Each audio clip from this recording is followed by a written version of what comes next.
Rural Americans deserve access to the best of what our nation has to offer, especially health care. Across every state and every community, America's rural hospitals are the first line of defense, protecting our families, neighbors, and loved ones. No matter where you live, hospital care doesn't clock out. They're there 24 hours a day, 7 days a week, 365 days a year. Each year, America's over 5,000 hospitals care for millions of patients, providing 24/7 emergency care, delivering babies, cancer treatments, and other life-saving care that patients rely on. Behind every one of those patients are doctors, nurses, and caregivers working tirelessly to keep people healthy and safe. Hospitals are our community's lifelines. They employ our neighbors and keep our families healthy. But now, some in Congress are threatening access to care. Tell Congress, protect patient care to keep America strong. Don't cut rural health care. The Larry Kudlow Show on the Red Apple Podcast Network. So we're still doing the best we can to cover Operation Epic Fury. We heard from General Keane. This is come hell or high water. They have to be taken out, including the leadership, the command and control, along with the ballistic missiles and so forth. Our next guest is also an old friend of mine. Dan Brouillette was the Secretary of Energy during President Trump's first term. And Dan, you still with the Edison Electric now? No, Larry, I'm with the Torda Group here in Washington, D.C., along with some other friends of ours, like Mike Pompeo. Like Mike Pompeo? Okay, well, that's good. Okay, well, I apologize for that. Inevitably, people want to talk about oil and the Straits of Hormuz. Oil prices have jumped up about $10, maybe a little more, in recent weeks. They were headed. I mean, our oil prices, West Texas, Dan, I think we were in the 50s, and then came the Iran saber rattling, and I'm all for it. I mean, I think there's still a glut of oil worldwide, but walk through some of the thoughts that you may have on Iranian mischief and the oil markets as this Operation Epic Fury is implemented and undertaken by the U.S. and Israel.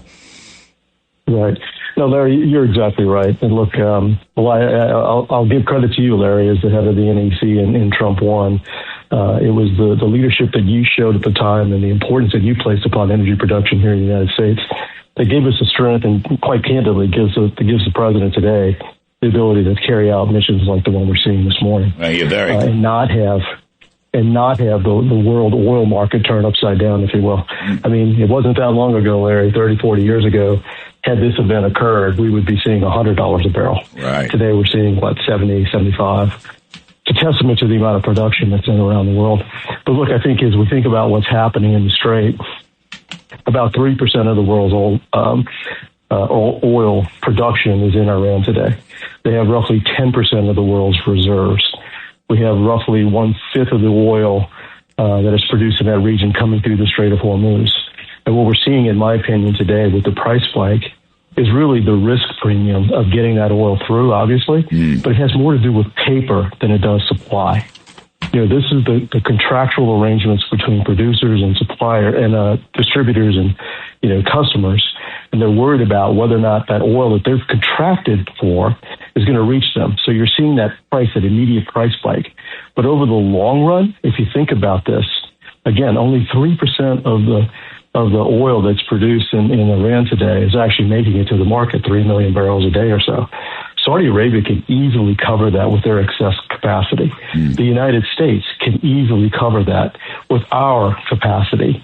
Others, Venezuela perhaps, if it chooses to come back online, can cover those losses. So stability in the oil markets, I think over the long run, is the word of the day. We're going to see that. Prices are going to spike in the near term. In the long term, they're going to come back down. And consumers all across the world are going to be the beneficiaries of that. We are, of course, in the first term, we all, you, myself, Rick Perry and so forth, we were just implementing presidential strategy, drill, baby, drill, in those days. I mean, nobody knows oil and oil diplomacy better than Donald Trump. But Dan Brouillette, let me just we're running close to 14 million barrels a day, which is really breathtaking. We're just short of 14 million barrels a day.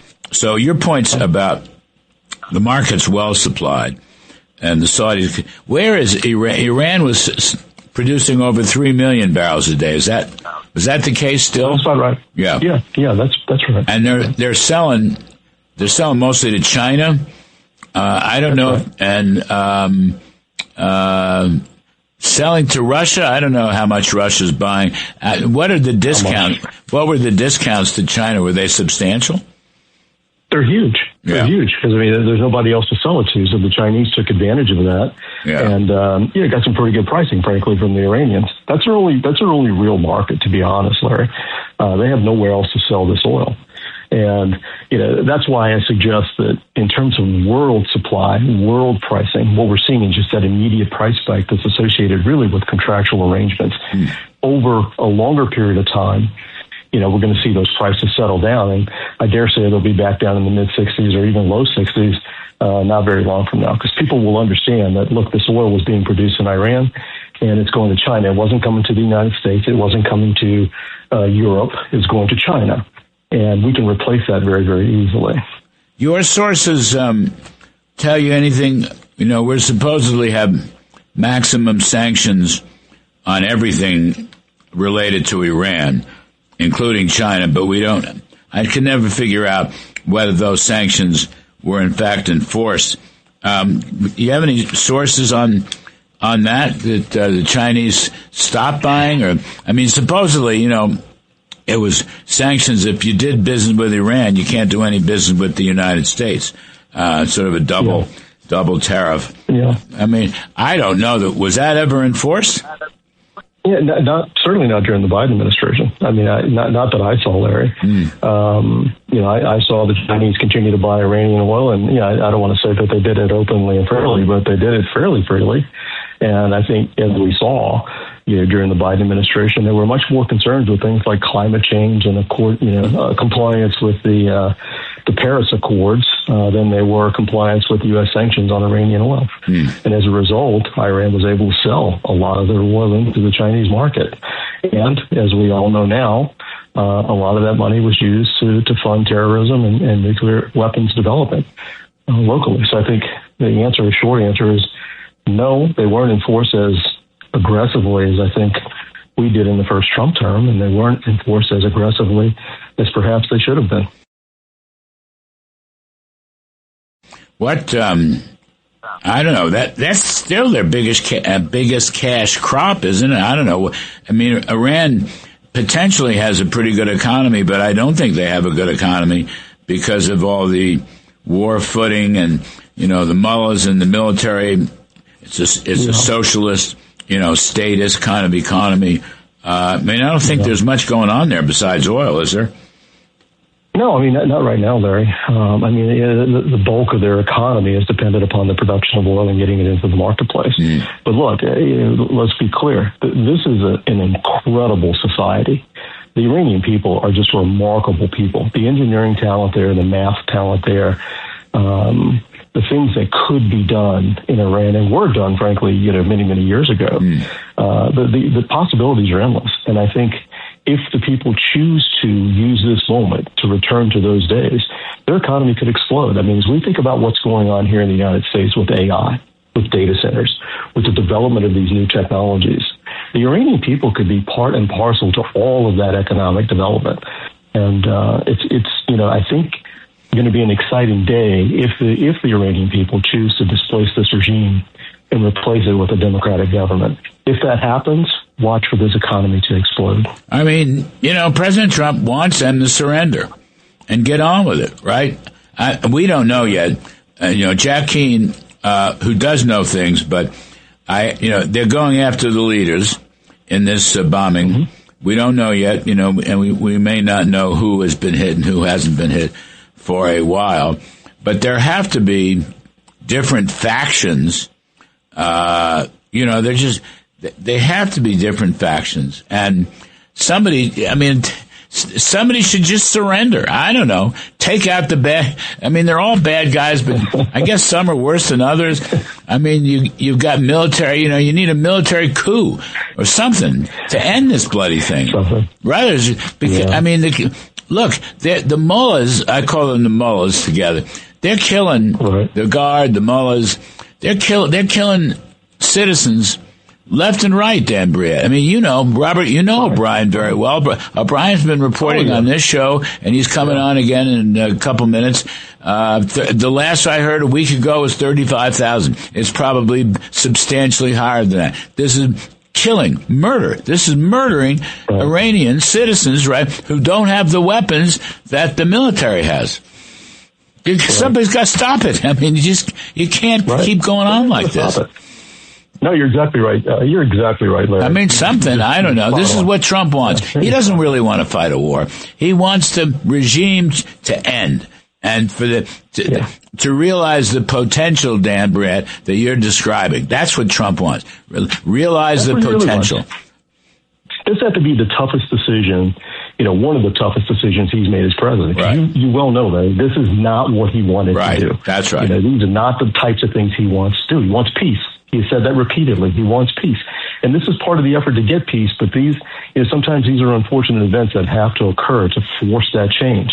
And you're absolutely right about the amount of, deaths in Iran. I was just talking to a good friend of mine. He happens to be Persian American, Tala Gadarzi. She's telling me, it's 30,000+, and those are the ones we know about. All right. We don't know who else, may have perished in this fight.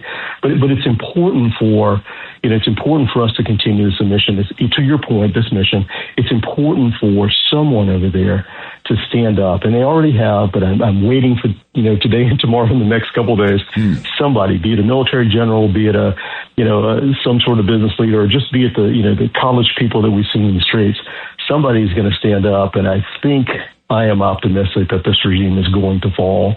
And what a great day it will be if that happens for the Iranian people. You're right. For the Iranian people and the rest of the world. But mostly, you're right. And the rest of the world. For the Iranian people. Yeah. You're quite right. They're the ones who have suffered the most. Sure. And you can't stop too soon. This was something that General Keane warned. You're going to see in the next, day or two, the voices of appeasement will come back again. Let's have a UN. I see already Macron in France.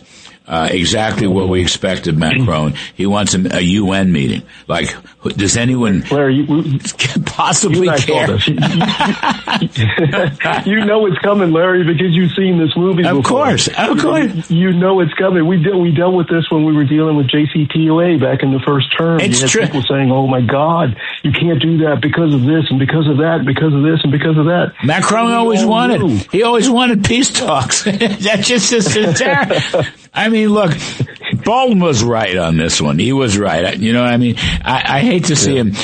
He's turned against the president and whatnot. That's all too bad. But John was right about Iran. But everybody was right about Iran.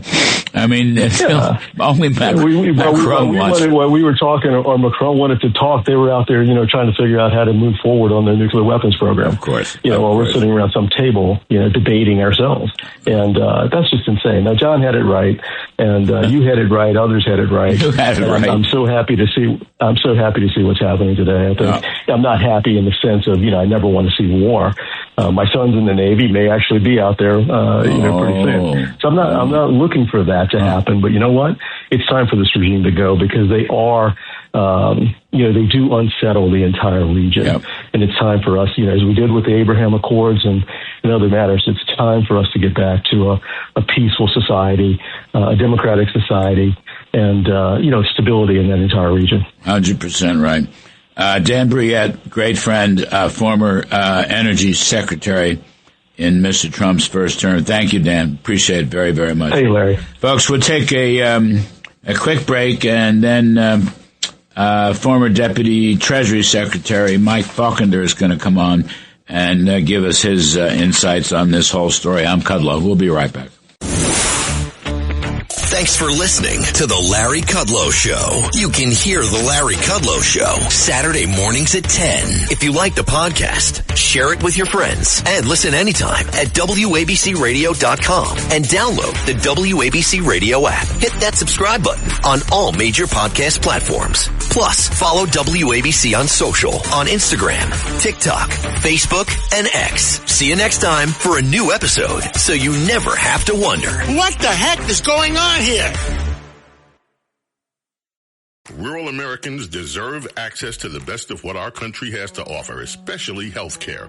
Across every state, every community, America's rural hospitals are the first line of defense, protecting our families, neighbors, and loved ones. No matter where you live, hospital care doesn't clock out. They're there 24 hours a day, 7 days a week, 365 days a year. Each year, America's over 5,000 hospitals care for millions of patients, providing 24/7 emergency care, delivering babies, cancer treatments, and other life-saving care that patients rely on. Behind every one of those patients are doctors, nurses, and caregivers working tirelessly to keep people healthy and safe. Hospitals are our community's lifelines. They employ our neighbors and keep our families healthy. But now, some in Congress are threatening access to care. Tell Congress, protect patient care to keep America strong. Don't cut rural health care.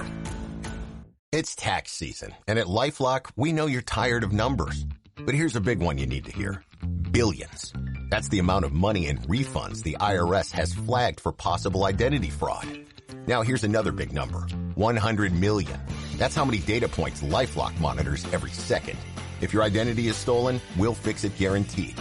One last big number. Save up to 40% your first year. Visit LifeLock.com/podcast for the threats you can't control. Terms apply.